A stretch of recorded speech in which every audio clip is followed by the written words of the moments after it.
Fala aí, pessoal! Vídeo novo para o nosso canal do Mago Rabelo. Curta, compartilhe, deixe o seu like, se inscreva no meu canal. Tudo bem, pessoal? Para vocês que são inscritos no meu canal, para os novos inscritos, aqueles que irão se inscrever, e que esse conteúdo venha, de fato, trazer uma importância para os seus estudos.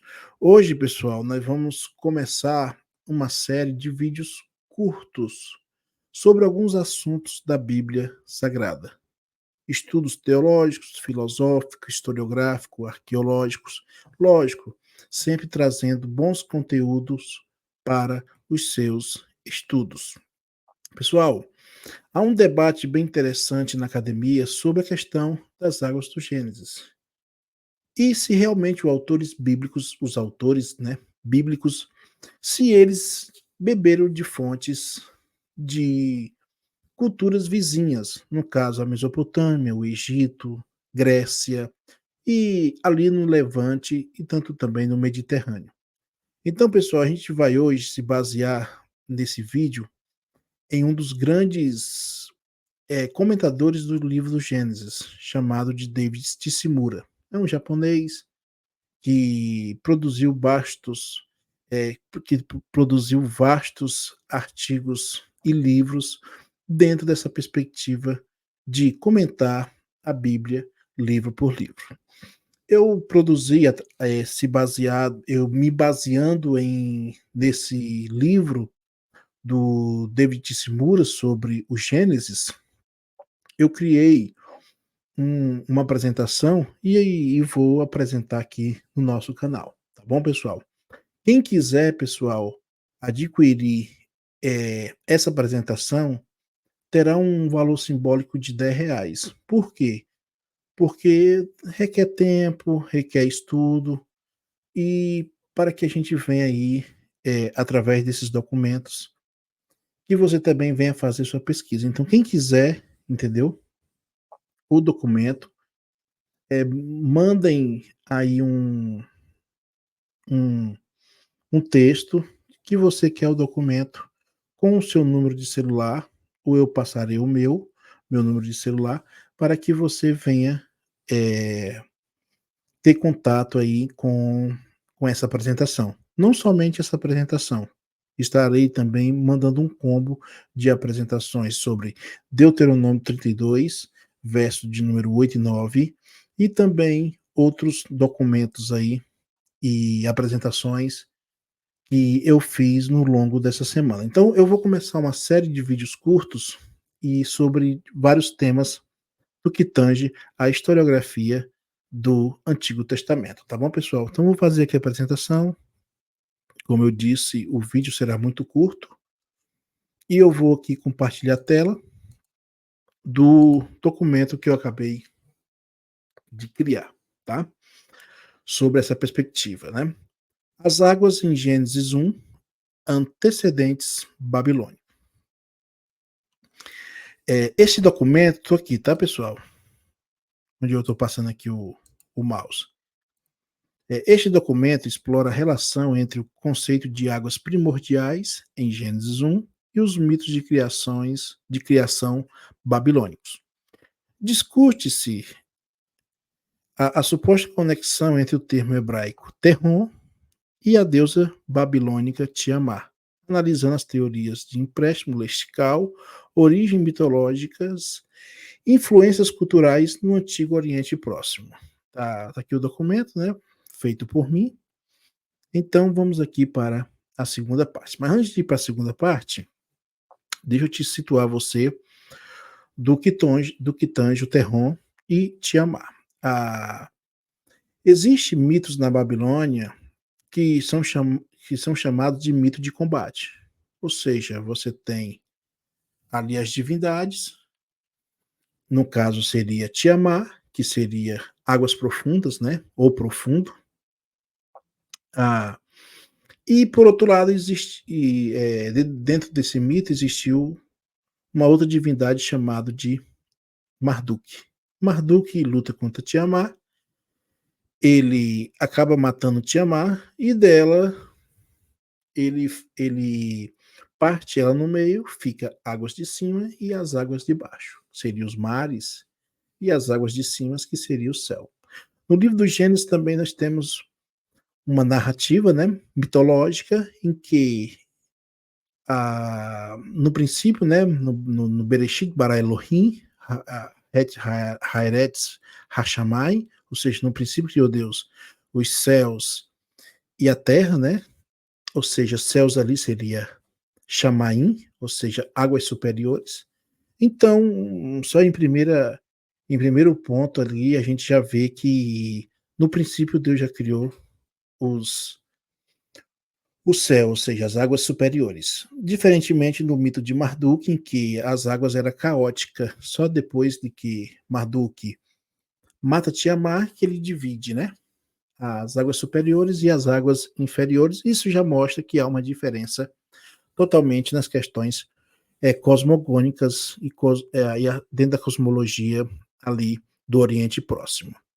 Só que eu vou abordar coisa muito mais interessante e explicando que não tem nenhuma aproximação entre Terron e Tiamat, nem mitológico, nem lescal, entendeu? E vamos observar.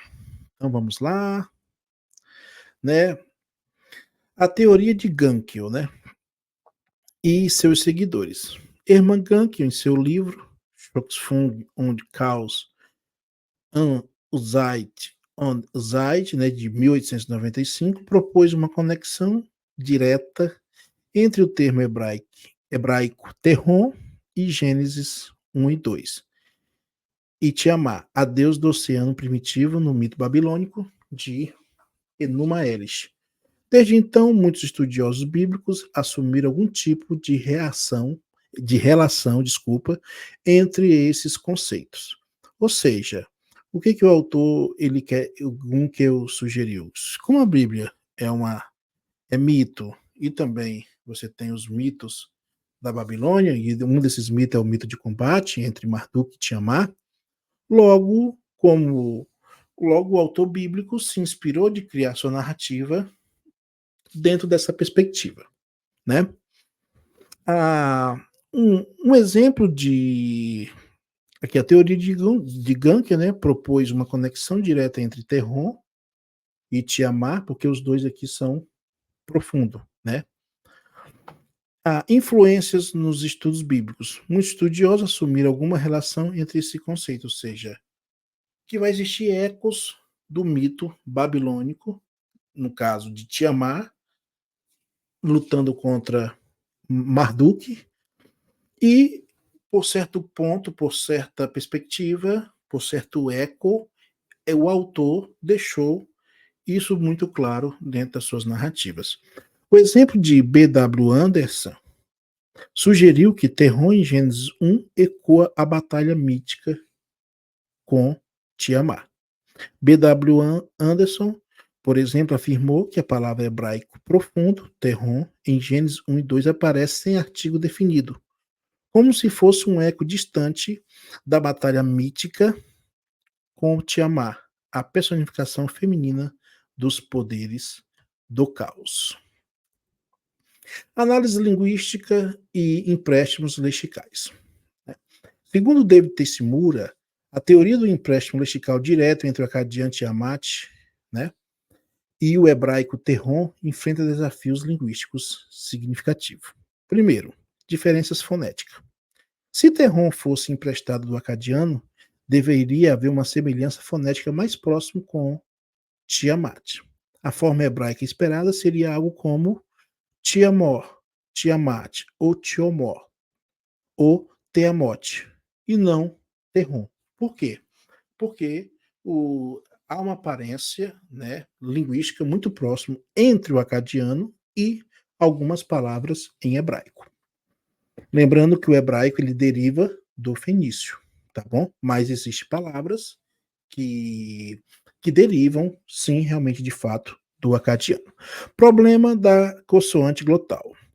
A segunda consoante de Tiamat é uma oclusiva glótica, que tende de desaparecer em posição da intervocálica, e improvável que um falante semítico ocidental a representar-se como uma fricativa, abre aspas, o H. A ausência dos exemplos, né, de exemplos similares, não há exemplo de empréstimos semíticos ocidentais, ou seja, do acróstico acadiano com H, exceto em oposição inicial da palavra. Alguns estudiosos assumem uma conexão mitológica indireta entre Terron e Tiamat, mas a ideia de que o termo do acadiano foi emprestado posteriormente, desmitologizado e fonologicamente improvável e não deve ser usado como argumento, né? Deixa eu subir aqui, como argumento. Espera aí aqui, pessoal. Espera aqui rapidinho, tá? Pra gente ler aqui bem direitinho aqui. Espera aí.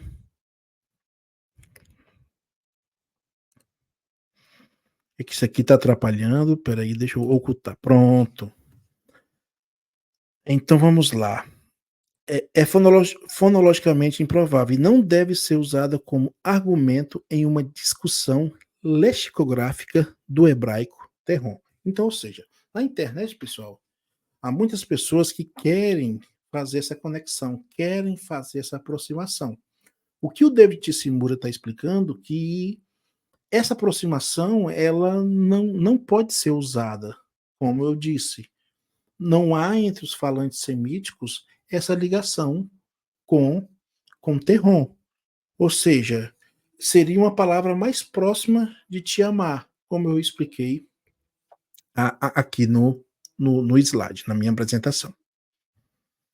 Vamos lá. Aqui. A teoria sobre a origem ocidental. Alguns assiriologistas têm questionado a suposta conexão entre Gênesis 1 e Enuma Elish, sugerindo possíveis origens ocidentais para certos motivos mitológicos. Segundo W. G. Lambert, que é um assiriólogo de 1965, sugeriu que os aramorreus podem ter introduzido a ideia do conflito entre uma divindade e o mar na Mesopotâmia.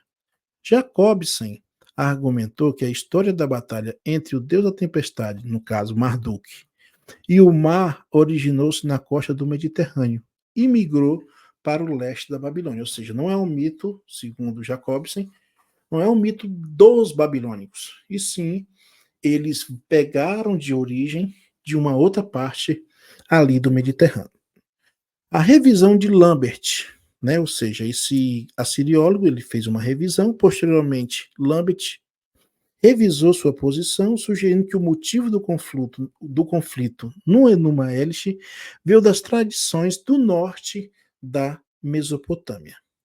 É importante notar que no Enuma Elish incorporou tradições mesopotâmicas muito mais antigas, que existiam múltiplas tradições de criação na antiga Mesopotâmia. Algumas narrativas posteriores da criação na Mesopotâmia não personificam o mar e não envolvem o tema de conflito. Ou seja, o que o autor quer dizer, o David Tsimura, dentro dessa apresentação, é que ele vai dizer que não existe somente mito cosmogônicos na Mesopotâmia que vem por advento de uma batalha entre duas divindades. Mas sim, existiu outras cosmogonias em que não envolvesse batalha. Você tinha lá o mar e ao pouco foi aparecendo as terras, né? A terra como ali como um mito fundante. Tudo que eu estou dizendo aqui não passam de mito fundantes, de origem do mundo, de origem da terra, da origem dos céus. Então, conclusões e implicações para o estudo de Gênesis. As discussões sobre a origem e as influências do conceito de águas primordiais em Gênesis 1 levam a várias conclusões importantes. Diversidade de tradições, ou seja, existiam múltiplas tradições de criação na antiga Mesopotâmia, nem todas envolvendo o conflito ou personificação do mar. Complexidade das influências. As influências culturais no Antigo Oriente Próximo eram complexas e multidirecionais, né? E não apenas da Mesopotâmia para o oeste. Cautela nas comparações. É necessário ter cautela ao fazer comparações diretas entre mitos mesopotâmicos e narrativas bíblicas, considerando as diferenças linguísticas e culturais.